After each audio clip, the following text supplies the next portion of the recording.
Hello and welcome to Single Parent Success Stories. Today's guest is Anna Velingard. Anna is a mindset and manifestation coach who recovered from an eating disorder. Her mission is to help people believe in themselves and overcome limitations so that they can create the life they want. Welcome, Anna. It is a pleasure to have you. It's a pleasure to be here. Thank you. And tell us where you are joining us from. I'm from Israel. Yeah, awesome. All right. So please share with us, how did you decide to be mindset and manifestation coach? What led you there? So I always wanted to help other people. That's also why I learned psychology and went into all of these things from the beginning. But during my bachelor's degree, I ended up developing an eating disorder, and it led me into a really dark path. It was really, really hard to do my tasks and everything because I obsessed about food. I barely ate, and a lot of other very not fun things. And in order to get out of this situation, which was very, very dark for me, I I only managed to do that by working on my mindset, because I tried working with multiple people who actually specialize in eating disorder, but nothing that they tried actually helped. And I decided that working on my mindset and taking my self-doubt and turning it into self-belief and self-love, that's the only thing that made sense to me at the time to try to get out. And it did work. So then I decided to share it with other people, because I know that there are others that suffer from self-doubt and a lot of similar things, and I want to help. Totally. Yeah, totally get you from same kind of point of view that, no matter what you try, it all comes down to our thinking and to our own beliefs. And yeah, experts, they can cure the problem, I call it, just the end result, the outcome, but not the deep root cause that created the thing in the first place. Unfortunately, they couldn't even cure the problem. That they just didn't help at all. Okay. It was like a waste of time. Oh, wow. Right. Tell us, what makes you happy? What makes me happy is reading books and spending time with my family and singing. I absolutely love music. Oh, nice, nice. We share that. I love singing too. What makes you smile? Writing makes me smile, whether it's a poem or just writing about my vision. Focusing on my gratitude, whether it's something small or something big that I achieved, and spending time with the people that I love. Yeah, totally. What is your number one personal superpower? I feel like it's creating a space that people actually can be themselves and they know that they're not going to be judged. Mm-hmm. Because then I can create really deep relationships. Yeah. So please share us, how do you help people? So I help people by transforming the self-doubt into self-belief, changing limiting beliefs, and making sure that they can take consistent actions towards their goal. Also, they can create the life that they want. Mm-hmm. Yeah, and those are all important things that could change somebody's life, because That's the goal. the way you think now could be something different by the time they're done working with you. What is your past so far, would you say? I didn't understand the question. Your past so far, your life. Where you are in Um, life today? Where do you think you are? I think I'm in a pretty good place because I'm doing what I love. Mhm. I have a lot of friends from all over the world, and I'm working on some very exciting things that I guess I'm going to tell you about a bit later. Yes, yes. What would you say was the smallest thing you've done that had the biggest impact in your life so far?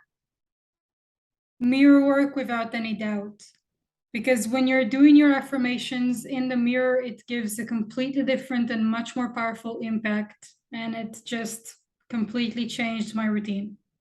Yeah. Do you want to share an example? So for me, it's things that I love about myself, because I'm working about self-love. And it's literally saying things that I love about my body and things that I love about my personality, and repeating my affirmations in the mirror, like looking myself in the eye and saying these things. Yeah. Yeah, totally changes perspective when you can look yourself in the eye and just, Makes it so much more impactful. It's ridiculous. yeah. What is causes you're most passionate about?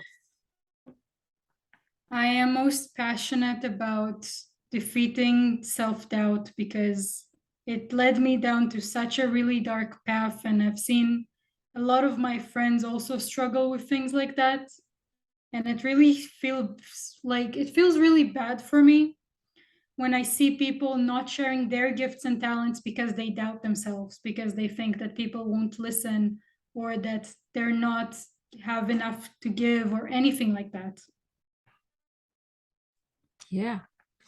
What kind of advice can you share for single parents? So for single parents, I have two things. When it comes to yourself, it's really important. That's also good for your kids, of course, but it's important to integrate gratitude as a daily practice because it changes your whole outlook, it changes your whole day, and you can teach your kids to basically change their mood from sad to happy by going through gratitude, because the brain can't hold those two things at the same time. If you're in gratitude, you can't be upset. It just doesn't work. It's my secret trick to improve my mood. Shh. And the other one is that it's really important to share with your kids, especially if they're under the age of 5, what's going on. Like, for example, if you're mad at them because you were having a really bad day, it's important to tell them that, because in these years, that's the time when we create our beliefs. And we think that everything is around us. Kids just don't understand that there might be something else that they didn't experience in your day. You were at work, someone bothered you, anything like that. So when they see that you're upset, they think it's because of them. And that affects how they see themselves for the rest of their lives. Yes. Okay. Anything that we think nothing about could happen in a matter of seconds when we felt tired or we weren't paying attention and we said that thing. And once you say something, you cannot get back. It's like the words out of your Yeah, mouth. but you can fix it. Yes. Yeah, You can fix it by explaining it to them that, yes, I was mad at you, but it had nothing to do with you. I had a really bad day at work, or whatever the reason is. right. And that kind of undoes the impact. Yeah. Totally agree with you. I have my own gratitude practice that I do every day. And sometimes it doesn't have to be something grandeur. It could be the fact that we just woke up in the morning and we're still breathing. Or I actually don't like the big ones. I like playing a game that's literally, what's the smallest thing I can be grateful about today? Yeah. Yes. Yeah. Because sometimes we take things for granted. I took walking for granted until I dislocated my knee. Because it's something regular, it's like expected of you. But only once you lose something, you start appreciating how much it was meaningful in your life. So yes, totally love the Exactly. gratitude part. What is something exciting you're working on right now? Oh, there are a lot of things I'm working on right now. I just launched my 3 months program for basically taking your self-doubt and transforming it into self-belief. And my tongue just got tied up. But I just launched that program. I am currently creating a manifestation course, and I'm about to launch a productivity and manifestation journal in about 2 weeks. So I'm really excited about that one. Awesome, congratulations. Which Thank one you. is your favorite? You have so many you're working on. Definitely the product, because I've never worked on a product before, and it's going to be amazing. Awesome. I love the Like spirit. seeing it actually come to life from just writing contact into an actual product you can hold in your hand just made everything looks so real to me. And I was like, oh my God. I can relate. When I wrote the book, and I was dreaming of writing books 6 years ago, and I kind of forgotten about it. That was one of my dreams, and this year it came to life, and I was able to co-author the book, and the feeling, yeah, exactly, of like holding your dream like in your hand is remarkable. It's like something out there, and now you can hold it in your hand, like physically. Yeah, And it all started exactly. first with a thought, with the idea that, everything once was a thought before it became into the Yeah, physical and you see form. all your effort actually comes to fruition. It's amazing. Yes, yeah. Do you have any suggestions, any exercises that people can practice on how to improve their thoughts? Um, yes, I have a few. So first off, the gratitude thing, that there are so many ways to do gratitude, so it's just about finding whatever way works for you best. And I have a worksheet that basically helps you change limiting beliefs by creating personalized affirmations, which are significantly more powerful than all the general affirmations that you see online and in books. Yeah, yeah.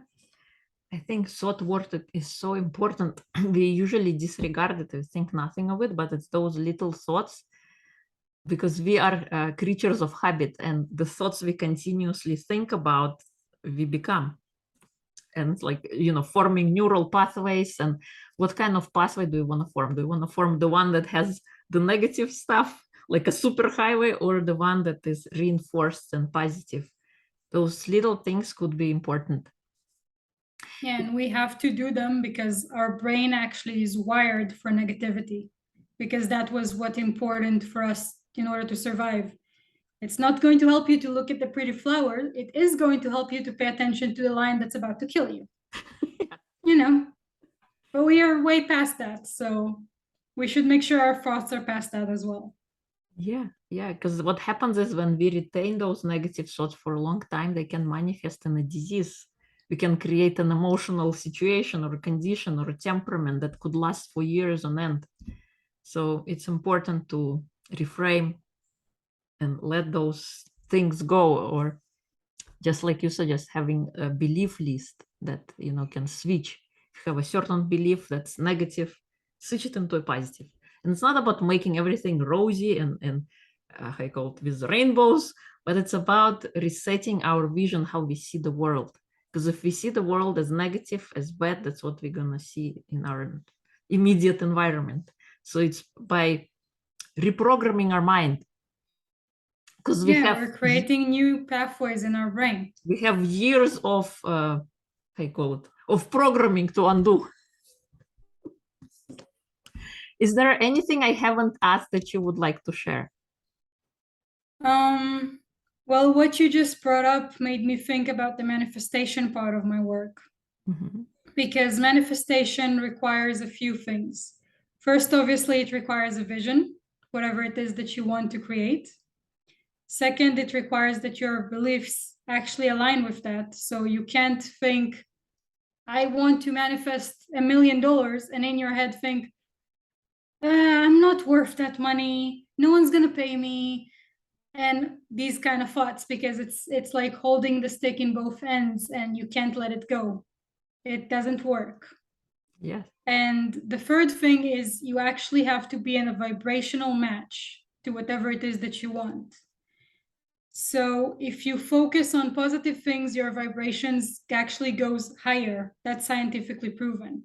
And the higher your vibration, you're going to attract more positive things to you, which will help you attract whatever it is you want to manifest. So gratitude is useful for both manifestation and your well-being. Yeah, and it's like they say, before you want to have something in physical form, you gotta think like you already have it, like it is already in your possession, because otherwise you have that energy of lack. I want something, meaning that I don't already have it. Yeah, that's why I like thinking I want more of something. I already have money, I want more of it. Yeah, you bring up a good point. Just looking at it that way, that I already have enough and I just want to have more of it. Yeah. So If people would like to connect with you and find you, where would they go? So they can find me on Instagram in Anna Mindset Manifester. That's the username. Mhm. And annamindsetmanifester.com is my website. So they can contact me in both of these ways. Awesome. I'm gonna include everything into episode notes, all the links, how people can reach out to you. Any last words, anything you wanna finish by end? The worksheet that I've mentioned before, I am giving it away to people. Thank you. So you can reach out to me, as we said before, through these channels, and just tell me that I want this worksheet, and you're gonna get it. You can Awesome. start working. Yay. Thank you. Thank you so much for coming on, sharing your wisdom. And I wish you congratulations and good luck on your amazing product that you're launching and your programs. Thank you so much. Thank you for having me.